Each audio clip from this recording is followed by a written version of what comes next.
नमस्कार, दृष्टि आईएएस के एडिटोरियल एनालिसिस में आपका फिर से स्वागत है। मेरा नाम है नील।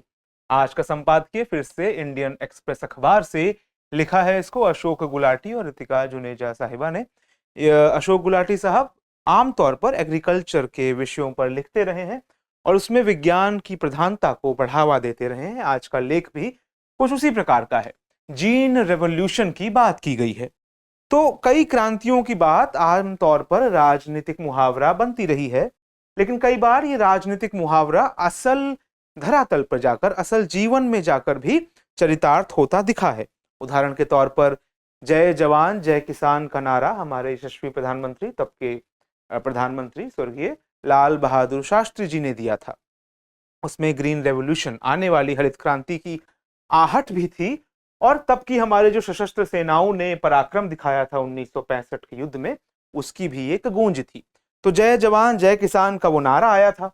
उसके बाद हमारे एक दूसरे यशस्वी प्रधानमंत्री अटल बिहारी वाजपेयी साहब ने एक और नारा दिया, बल्कि इसी नारे में एक चीज जोड़ी, जय विज्ञान। उनका मानना था कि 21वीं शताब्दी का भारत बिना विज्ञान में अपने आप को स्थापित किए आगे नहीं बढ़ सकता, और इसलिए जय जवान जय किसान में जय विज्ञान जुड़ गया। और उसके बाद हाल ही में एक और नारा दिया गया है, बल्कि नारे का विस्तार किया गया है, जय अनुसंधान। विज्ञान एक चीज है, लेकिन विज्ञान में जो नया नया इनोवेशन, नवाचार होता है, जिस नवाचार की आवश्यकता होती है, उसको ध्यान में रख के इसको जोड़ा गया है। किसने जोड़ा, कब जोड़ा, कैसे जोड़ा, उसकी चर्चा हम अभी करेंगे। ये सारी बातें इसलिए महत्वपूर्ण है कि माना जा रहा है कि उस नवाचार में हम सबसे महत्वपूर्ण अंग न सिर्फ अपनी अर्थव्यवस्था के, बल्कि भारत के तौर पर, भारत एक राष्ट्र के तौर पर जो हमारी पहचान है, जो हमारी राष्ट्रीयता का एक अहम अंग है, न सिर्फ हमारी अर्थनीति का, हमारी राजनीति का, वो है खेती। उसको साथ में लिए बिना हम आगे नहीं बढ़ सकेंगे। तो वो उस अनुसंधान की आवश्यकता यहां पर है। संपादकीय का ब्रॉड एनालिसिस क्या है कि हाल ही में चर्चा में क्या रहा कि सरकार एक नई जीएम क्रॉप को, जेनेटिकली मॉडिफाइड क्रॉप को लॉन्च करना चाहती है। आमतौर पे मैं मान के चल रहा हूं कि हमें मालूम है कि जेनेटिकली मॉडिफाइड क्रॉप क्या होती हैं, लेकिन फिर भी एक बार दोहरा देते हैं। जीन हम जानते हैं हमारी आनुवांशिकी का जो फंडामेंटल्स आधार है उनमें से एक है, फंडामेंटल आधारों में से एक है। तो जो जीन होते हैं, जो डीएनए स्ट्रैंड होते हैं, इसमें अगर वैज्ञानिक तौर पर आप इसके एक हिस्से को काट कर इसकी जगह कोई दूसरा हिस्सा लगा दें, यही जीन एक्सप्रेस होते हैं। यानी इसी में कोई जीन है, जीन का हिस्सा है जो प्रोटीन पैदा कर रहा है, कोई हिस्सा है जो विटामिन पैदा कर रहा है, कोई स्टार्च लाने के लिए रिस्पॉन्सिबल है अंततः प्लांट में। तो हम क्या करते हैं, जैसे कि बीटी कॉटन का आपने अक्सर नाम सुना होगा। तो बीटी यहां पर एक माइक्रोबियल जीन था, बल्कि माइक्रोबियल रेजिस्टेंस आप कह सकते हैं, एक प्रकार की रेजिस्टेंस से जुड़ा जीन था, एक माइक्रोबियल जीन था। माइक्रोब यानी कि एक बैक्टीरिया से निकाला गया जीन, जिससे माना गया कि जो कीट हैं उनमें ये रिएक्शन कॉज करता था। तो उसको यहां पर लगा दिया गया। अब जो भी उस प्रकार के कीट जिन पर ये जीन असर करता था, अगर इस प्लांट को खाने को आते तो उन पर दुष्प्रभाव पड़ता। तो उन उन कीटकों का अटैक कॉटन के प्लांट पे कम हो गया, तो पेस्टिसाइड की जरूरत कम हो गई। इस प्रकार से बीटी कॉटन आया। तो ये एक प्रकार की जेनेटिकली मॉडिफाइड क्रॉप थी। देखिए, एक प्रकार का सिलेक्शन ऑफ क्रॉप्स तो ऐतिहासिक रूप से बलूचिस्तान के समय से, मेहरगढ़ के समय से, जब से खेती का इतिहास जितना पुराना है, मानव उतने समय से सिलेक्शन ऑफ क्रॉप्स कर रहा है। यानी कि जो सबसे शानदार दिखने वाले बीज हैं, सबसे शानदार क्रॉप्स के, उनको छांट के अगले साल के लिए रखा जाता है, कमजोर बीजों को नहीं रखा जाता। तो कोशिश की जाती है कि उन्नत से उन्नत क्रॉप अपने आप बनती जाए।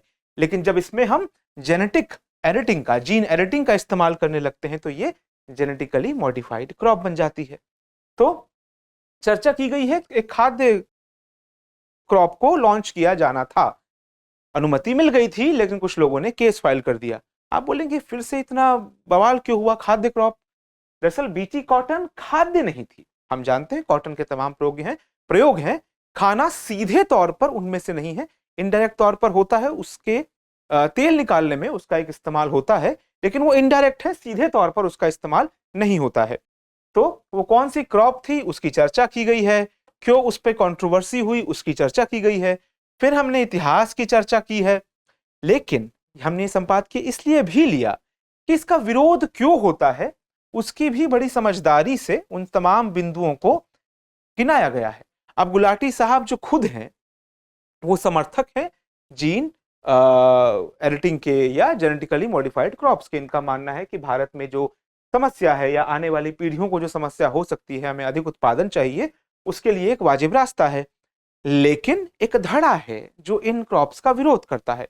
तो किन कारणों से वो विरोध करता है उससे सहमत ना होते हुए भी इस संपादकीय में उनका जिक्र किया गया है। तो हम उनका जिक्र देखेंगे, क्यों ये उन कारणों से सहमत नहीं है हम ये भी देखेंगे, और भविष्य की क्या आवश्यकताएं हो सकती हैं, क्यों जेनेटिक एडिटिंग, जीन एडिटिंग या जेनेटिकली मॉडिफाइड क्रॉप्स एक उचित समाधान है, उसके तर्क सुनेंगे और अंततः एक कंक्लूजन पे पहुंचेंगे जिसमें जैन अनुसंधान नारे के बारे में हम फिर से चर्चा करेंगे। तो ब्रॉड एनालिसिस हो गया, अब बिंदुवार चर्चा शुरू करते हैं। हाल ही में सरकार ने एक फैसला लिया। फैसला क्या लिया कि धारा मस्टर्ड हाइब्रिड 11, DMH11 कहा गया क्योंकि धारा मस्टर्ड यानी सरसों के बीज को, जेनेटिकली मॉडिफाइड बीज को, उसकी खेती की अनुमति की परमिशन सरकार ने हाल ही में दी। जैसे ही सरकार ने परमिशन दी, जो तमाम एक्टिविस्ट हैं वो एक्टिविस्ट सुप्रीम कोर्ट का दरवाजा खटखटाने पहुंच गए। उन्होंने कहा कि सरकार ने एक पॉलिसी निर्णय लिया है, सरकार का हक है, लेकिन हमें लगता है कि कुछ बातों का ध्यान नहीं रखा गया है जो लार्जर फ्यूचर के पर्सपेक्टिव से, खेती के पर्सपेक्टिव से, किसानों के पर्सपेक्टिव से कई मुद्दे थे जो कि सरकार ने ध्यान नहीं दिया है।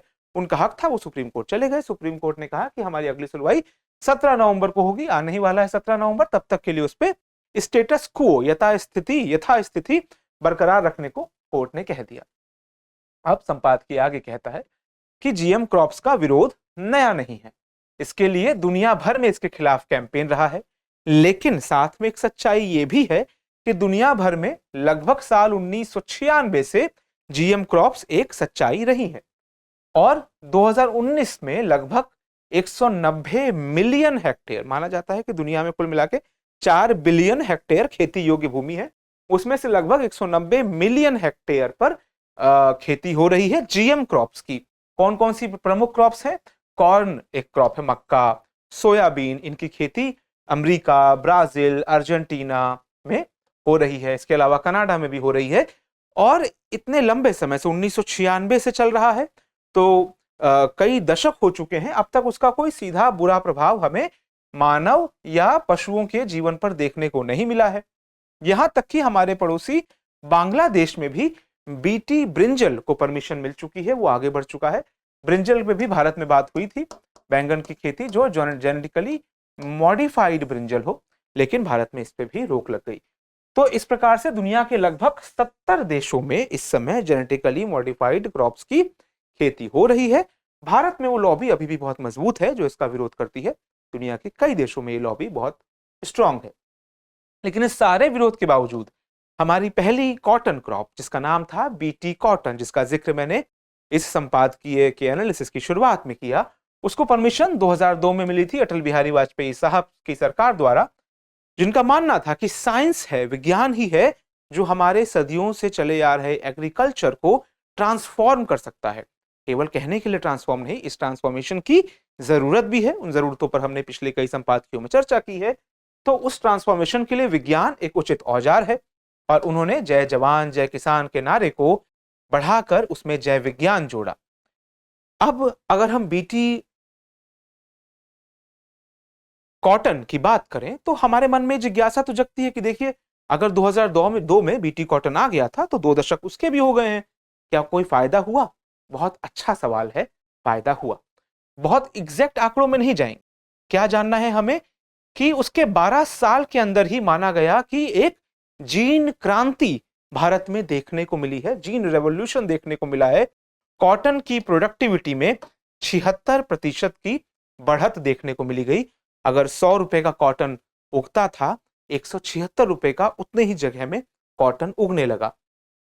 और केवल प्रोडक्टिविटी ही नहीं बढ़ी, टोटल प्रोडक्शन में लगभग 192% की बढ़ोतरी देखने को मिली। यानी अगर 100% में दोगुना हो जाता है। 192% बढ़त हमें कॉटन के प्रोडक्शन में भी देखने को मिली। तो इसी को नाम दिया गया जीन क्रांति। तो ये तो हो गई इसकी सफलता की दास्तान। इसी के बल पर कहा गया कि गुजरात में, क्योंकि आमतौर पर सबसे ज्यादा बीटी कॉटन का उत्पादन वहां के भूमि को और मौसम को ध्यान में रखते हुए गुजरात और महाराष्ट्र के कुछ हिस्सों में हुआ। तो गुजरात में एक चमत्कार, अग्रेरियन चमत्कार कहा जाता है उसको, खेती में आने वाला चमत्कार, कि वहां की खेती 2002 से 2014 के बीच 8% की सालाना वृद्धि दर से, सालाना ग्रोथ से ग्रो की, जिसको बहुत अच्छी ग्रोथ रेट माना जाता है। और इसी ने भारत को चीन के बाद दुनिया का सबसे बड़ा कॉटन का प्रोड्यूसर बना दिया और अमेरिका के बाद दुनिया का सबसे बड़ा कॉटन का निर्यातक बना दिया। तो यानी कि अगर आपसे पूछा जाए कि सफलताएं क्या रही बीटी कॉटन की, तो आपके पास उचित आंकड़े होंगे। 192% प्रोडक्शन में इंक्रीज, प्रोडक्टिविटी में 76% का इंक्रीज, गुजरात की एग्रेरियन इकोनॉमी में शानदार इंक्रीज, ये तमाम आंकड़े हमारे पास हैं। लेकिन इसका मतलब ये नहीं है कि कोई बहस नहीं हुई। क्या बहस हुई? तमाम एनजीओ, नागरिक समाज के लोग और कई खेती किसानी करने वाले ग्रुप भी जो संगठित हैं, उन्होंने कई मुद्दों पर विरोध किया। क्या विरोध किया? कि बीटी कॉटन ने हमें एक प्रकार के पेस्ट से तो बचा लिया, बैसिलस थ्यूरिंजिसिस का इस्तेमाल करके एक पेस्ट से बचाया, लेकिन कई नए पेस्ट, नए कीट आ गए जिनके लिए अब नए तरीके के पेस्टिसाइड का इस्तेमाल करना पड़ा। तो क्या सच में कोई फायदा हुआ? उसके बाद उन्होंने कहा कि सेकेंडरी पेस्ट बढ़ गए, जैसे स्पोडोप्टेरा करके एक पेस्ट है, उस तरह के कीटों का हमला बढ़ गया। उसके बाद कहा गया कि इसके कई हेल्थ इंप्लीकेशन और पर्यावरणीय इंप्लीकेशन भी है, पर्यावरण पर प्रभाव और लोगों के अपने हेल्थ पर प्रभाव देखने को मिले। लोगों को कई तरह की टॉक्सिसिटी हुई, उनके ब्लड में रिएक्शन हुए, उस खेती को करते हुए पाया गया कि कई प्रकार की नई नई एलर्जीज, उनके खून में बदलाव देखे गए, टॉक्सिसिटी के लक्षण देखे गए। ऐसा इन लोगों ने क्लेम किया, इस लॉबी ने क्लेम किया। तो गुलाटी साहब का कहना है कि इनमें से ज्यादातर क्लेम अनप्रूवन है और कुछ क्लेम ऐसे हैं जिनको अगर तोला जाए तो वो नुकसान उतना नहीं है जितना फायदा है, यानी कि प्रोज ज्यादा है, कॉन्स कम है, ऐसा गुलाटी साहब का कहना है। कभी इसके विरोध में संपादकीय आएगा तो हम उस विशेष उस ओर से भी चर्चा करेंगे, लेकिन अभी ये बिंदु महत्वपूर्ण है।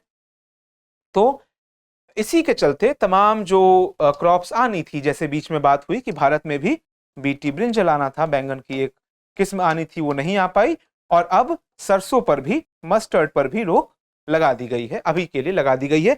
अब इसमें समस्या की बात जो एक है वो ये है कि ये रोक इसके बावजूद लगाई गई है कि जेनेटिक इंजीनियरिंग अप्रेजल कमिटी, इसका नाम आपको पता होना चाहिए जनरल नॉलेज के लिए भी, ये एक बॉडी है जो अंततः निर्णय लेने के लिए, मिनिस्ट्री ऑफ फूड के अंतर्गत ये बॉडी आती है, इसी के पास ये अंतिम अधिकार है कि जो जेनेटिकली मॉडिफाइड क्रॉप्स आ रही हैं, जीएम क्रॉप्स आ रही हैं, उनके सारे आंकड़ों की स्टडी करके, उनकी फील्ड स्टडी देखने के बाद, उनके लैब रिजल्ट देखने के बाद, यही अंततः हाँ या ना में उत्तर देती है कि उनको फील्ड पर बड़े स्तर पर उगाने की अनुमति दी जाए कि नहीं। इस अनुमति के बावजूद ब्रिंजल और मस्टर्ड जैसी क्रॉप्स पर बार बार तलवार लटकती रही है। इसको लेकर गुलाटी साहब चिंतित हैं। वो कहते हैं कि देखिए, इसमें एक आयरनी भी है। आयरनी क्या है?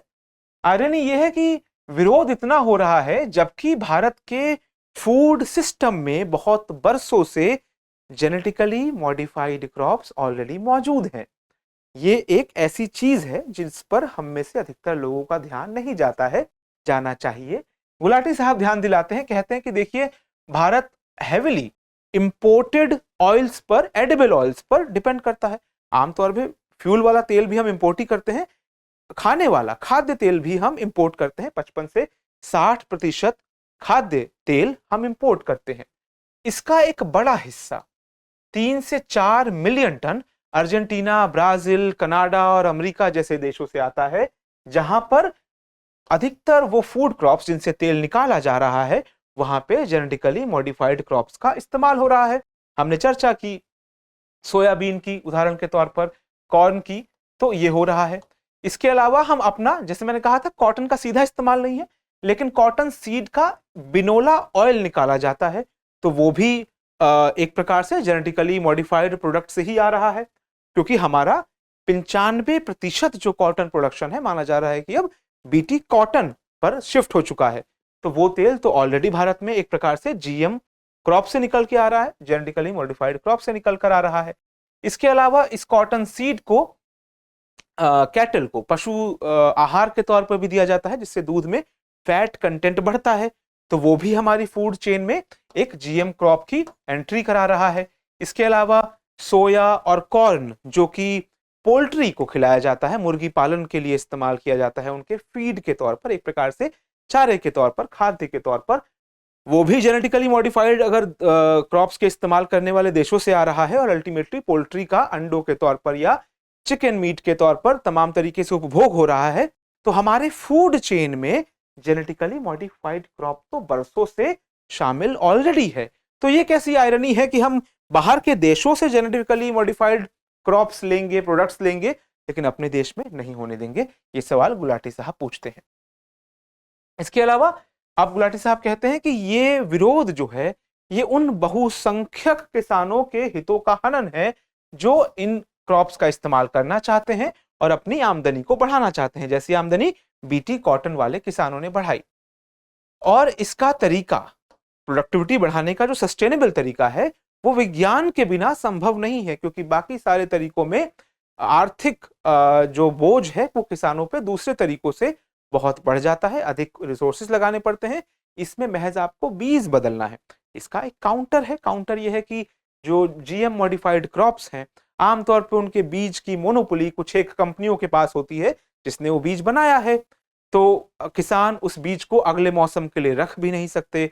मोनसांटो जैसी कुछ कंपनीज के पास उसकी मोनोपोली होती है, जो फिर उन बीजों की कीमतों को बहुत ज्यादा रखती है। कुछ लोग मानते हैं कि इसके उत्पादन के लिए अधिक इनपुट कॉस्ट बढ़ जाती है, इनपुट कॉस्ट में बढ़ोतरी हो जाती है। बट वो सारी बातें अपनी जगह।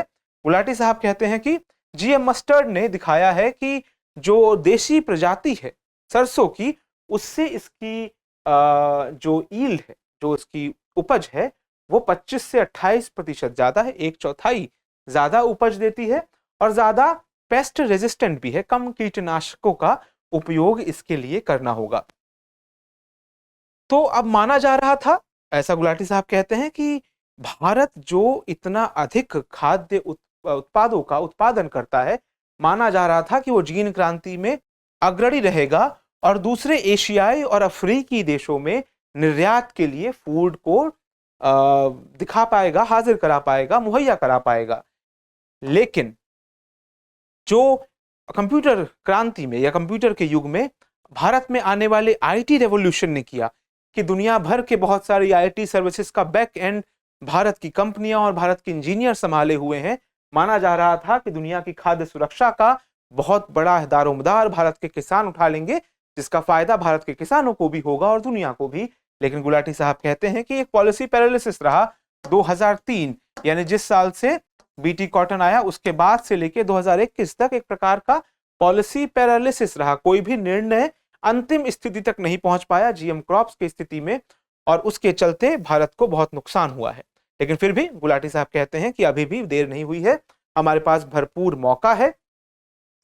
वो एक महत्वपूर्ण बात कहते हैं, ये महत्वपूर्ण बात हमें ध्यान रखनी चाहिए कि जिन भी लॉबीज को विरोध है, वो अपने विरोध को दर्ज कराएं, डॉक्यूमेंट कराएं, लेकिन साथ ही उनको सामने से जो साइंटिफिक बॉडी है जीईएसी, जिसका हमने जिक्र किया, वो क्या कह रही है, उसके क्या आंकड़े हैं, उनकी भी चर्चा करे, उनको ध्यान मिले। कोई कमी है तो पॉइंट आउट करे, लेकिन एक बार निर्णय पर पहुंच जाने के बाद केवल विरोध के दम पर इन क्रॉप्स को रोकने का काम ना करें, क्योंकि कल की जो खेती है वो हम चाहे ना चाहे विज्ञान बेस्ड होने वाली है, और इसमें वही देश आगे रहेंगे, वही किसान आगे रहेंगे जो खेती में अधिक से अधिक विज्ञान को समाहित कर पाएंगे। क्योंकि इस पूरे नए खेल का नाम ही नवाचार से शुरू होता है। इस खेल में वही जीतेंगे जो नवाचार कर सकते हैं। जैसा कि प्रधानमंत्री मोदी साहब ने जय अनुसंधान का नारा दिया, ये बताता है कि सरकार भी गंभीर है नवाचार को लेकर, और खास तौर में खेती के नवाचार को लेकर। लेकिन ये कितनी गंभीर है, ये इस बात से भी पता चलेगा कि तमाम जेनेटिकली मॉडिफाइड क्रॉप्स जिन पर चर्चा होती रही है, ब्रिंजल का क्रॉप है, मस्टर्ड का क्रॉप है, कॉटन में एक और नया क्रॉप आया हुआ है जेनेटिकली मॉडिफाइड। ये सारे मामले अटके हुए हैं। इन मामलों का निस्तारण कितनी तेजी से होता है, इस बात पर निर्भर करेगा कि हम अनुसंधान को अपनी खेती में, अपनी किसानी में कितना अधिक ले आ पाए हैं। तो आज के एडिटोरियल एनालिसिस में इतना ही। आपको ये एनालिसिस कैसा लगा, हमें कमेंट सेक्शन में ज़रूर बताइएगा। हमें आपकी प्रतिक्रिया का इंतज़ार रहता है। नमस्कार।